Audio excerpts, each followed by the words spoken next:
வாக்குரிமையை பறிக்காத தேர்தல் சீர்திருத்தத்தை என்றுமே எதிர்த்தது கிடையாது என திமுக சட்டத்துறை செயலாளர் என்.ஆர். இளங்கோ விளக்கம். எஸ்ஐஆர் நடவடிக்கையை தேர்தல் ஆணையம் ஒருதலைபட்சமாக செயல்படுத்துவதாகவும் குற்றச்சாட்டு. நேர்மையான வாக்காளர் பட்டியல் வேண்டும் என்பதைத்தான் திராவிட முன்னேற்றக் கழகம் வலியுறுத்தி வந்திருக்கிறது, நீதிமன்றத்திற்கும் சென்றிருக்கிறது. முறையற்ற முறையில் செய்யக்கூடிய இந்த எஸ்ஐஆரை தான் திராவிட முன்னேற்றக் கழகம் எதிர்க்கிறது என்பதை தெரிவித்துக் கொள்கிறேன்.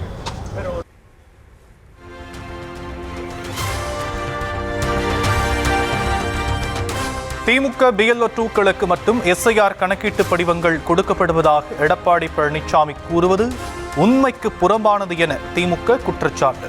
குளறுபடிகளை அறிந்து கொள்ளாமல் பாஜகவுக்கு ஆதரவாக இருக்க வேண்டும் என்ற ஒரே காரணத்திற்காக எஸ்ஐஆரை அதிமுக வரவேற்பதாகவும் என்.ஆர். இளங்கோ புகார். மட்டும்தான் வேலை செய்கிறாங்க, அவர்களுக்கு மட்டும்தான் கணக்கீடு படிவம் கொடுக்கப்படுகிறது என்பது உண்மைக்கு புறம்பான செய்தி.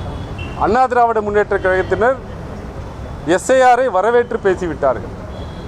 அதனுடைய குழப்பங்களை, அதில் உள்ள பிரச்சனைகளை அறிந்து கொள்ளாமல், தெரிந்து கொள்ளாமல் பாஜகவிற்கு சாமரம் வீச வேண்டும் என்ற ஒரே காரணத்துக்காக மட்டுமே எஸ்ஐஆரை அவர்கள் வரவேற்று பேசி. எஸ்ஐஆர் படிவங்களை பூர்த்தி செய்ய BLOக்கள் எனப்படும் வாக்குச்சாவடி திட்ட அலுவலர்களை திணறுவதாக என்.ஆர். இளங்கோ பேட்டி. படிவங்களை நிரப்புவதில் அதிமுகவினரும் பெருமளவில் பிரச்சனைகளை சந்தித்து வருவதாகவும் தகவல். மக்களே தங்களுடைய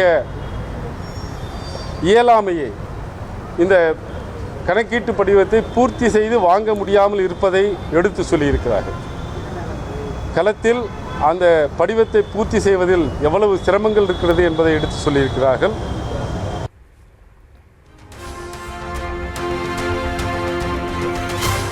எஸ்ஐஆர் பிரச்சனை குறித்து டெல்லியில் காங்கிரஸ் தலைவர் மல்லிகார்ஜுன கார்கே, ராகுல் காந்தி ஆலோசனை. செல்வ பெருந்தகை உள்ளிட்ட எஸ்ஐஆர் பணிகள் நடைபெறும் 12 மாநிலங்களின் நிர்வாகிகளும் பங்கேற்பு.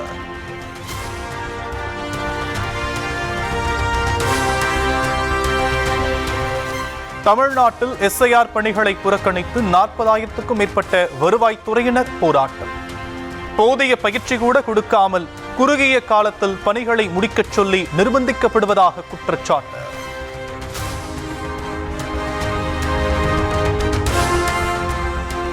பழைய பென்ஷன் திட்டத்தை உடனே அமல்படுத்துதல், காலி பணியிடங்களை நிரப்புதல் உள்ளிட்ட 10 அம்ச கோரிக்கைகள். சம்பளம் பிடித்தம் செய்யப்படும் என்ற எச்சரிக்கையை மீறி தமிழ்நாடு முழுவதும் ஜாட்கோ ஜியோ அமைப்பினர் போராட்டம்.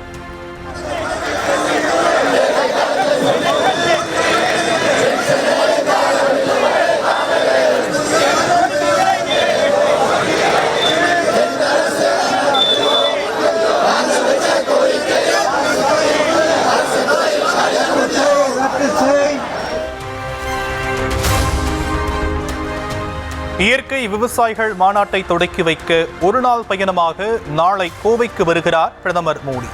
விமான நிலையம் உள்ளிட்ட பல்வேறு பகுதிகளிலும் பல அடுக்கு பாதுகாப்பு, மோப்பநாய் உதவியுடன் வெடிகுண்டு நிபுணர்கள் சோதனை.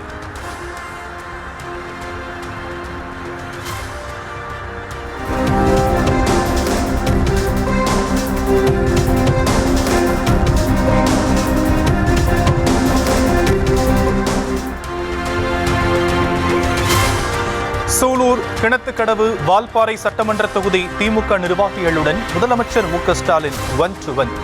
வரும் தேர்தலில் கோவை மாவட்டத்தில் உள்ள அனைத்து தொகுதிகளையும் வெல்லும் வகையில் உழைக்க வேண்டும் என அறிவுறுத்தல்.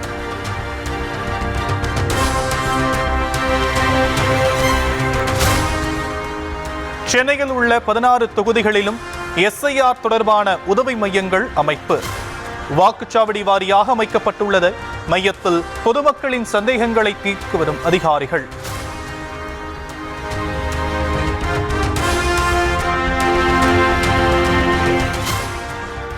கப்பலோட்டிய தமிழன் வ.உ. சிதம்பரனாரின் நினைவு நாளையொட்டி நெல்லை டவுன் பகுதியில் சபாநாயகர் மரியாதை.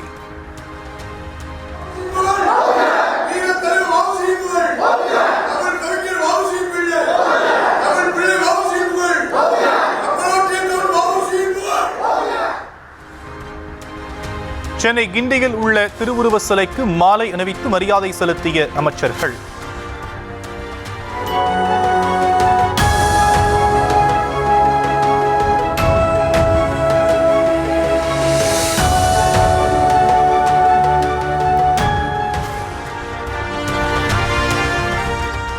பொங்கல் விழா முடிந்து சொந்த ஊர்களிலிருந்து சென்னை திரும்புவதற்கான ரயில் டிக்கெட் முன்பதிவு.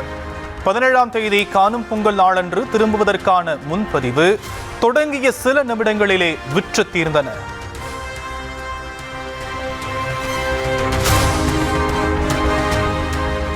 சாவுக்கு உயர் அதிகாரிகள்தான் காரணம் என மெயில் அனுப்பிவிட்டு மறைமலை நகர் அருகே ரயில் முன் பாய்ந்து தாம்பரம் போக்குவரத்து பணிமனை அலுவலர்.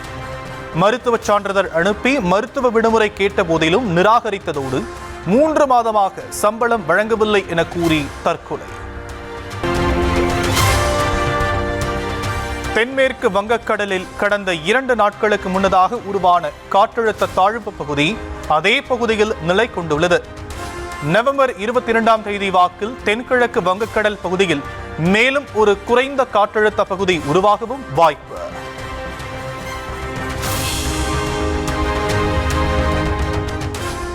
நெல்லை, குமரி, தூத்துக்குடி, தென்காசி, தேனி மாவட்டங்களில் இன்று கனமழைக்கு வாய்ப்பு. சிவகங்கை, ராமநாதபுரம், விருதுநகர் மாவட்டங்களிலும் கனமழை பெய்யலாம் என தகவல்.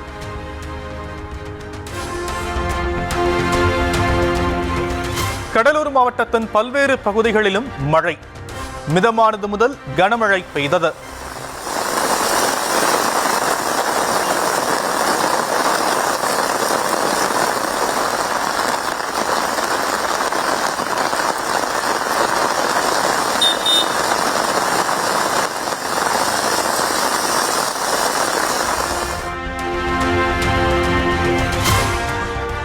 புதுச்சேரியில் அதிகாலை முதல் பெய்த கனமழை. வேலைக்கு செல்வோர், வியாபாரிகள் கடும் சிரமம்.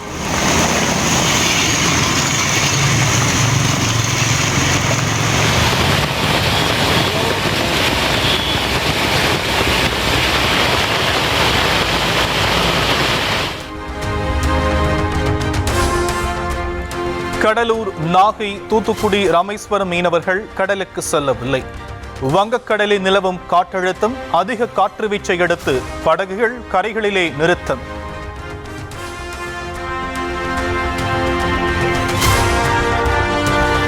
திருவாரூர் மாவட்டம் முத்துப்பேட்டை சுற்றுவட்டார பகுதிகளில் பெய்த தொடர் மழை காரணமாக வெள்ளத்தில் மூழ்கிய நெற்பயிர்கள்.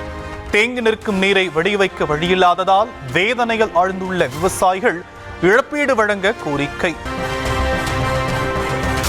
சென்னையில் ஆபரண தங்கத்தின் விலை சவரனுக்கு 1120 ரூபாய் குறைவு. ஒரு சவரன் 91,200 ரூபாய்க்கு விற்பனை.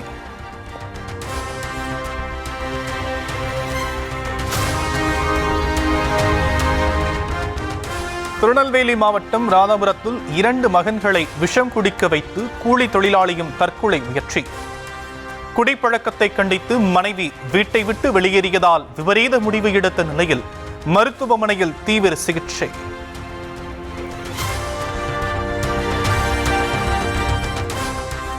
மயிலாடுதுறை மாவட்டம் செம்பனார் கோவில் அருகே இனோவா கார் ஒன்று விபத்துக்குள்ளான பதைபதைக்க வைக்கும் காட்சிகள்.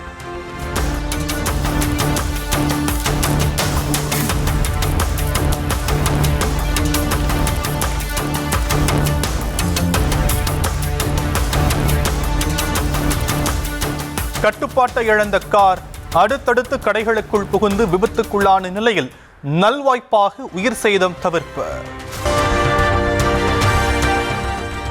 ஃபரிதாபாத்தில் இயங்கும் அல் ஃபலாக் பல்கலைக்கழகத்தின் டெல்லி அலுவலகம் உட்பட 24 இடங்களில் அமலாக்கத்துறையினர் அதிரடி ரெய்ட். வருமானம் தொடர்பான தகவல்களை குறைத்து திரித்து கூறியிருப்பதாக பதியப்பட்ட மோசடி வழக்கில் சோதனை.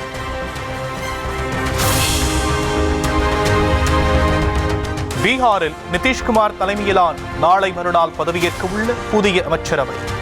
சட்டமன்ற தேர்தலில் அதிக எம்எல்ஏக்களை பெற்ற பாஜகவுக்கு அமைச்சரவையில் அதிக இடம் ஒதுக்கப்பட்டுள்ளதாக தகவல்.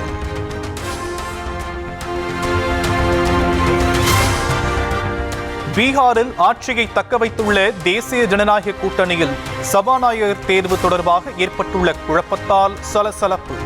பதவியை கேட்டு ஐக்கிய ஜனதா தளம் அடம் பிடிக்கும் நிலையில் கடந்த முறை போலவே சபாநாயகர் பதவியை கேட்டு பாஜகவும் பிடிவாதம்.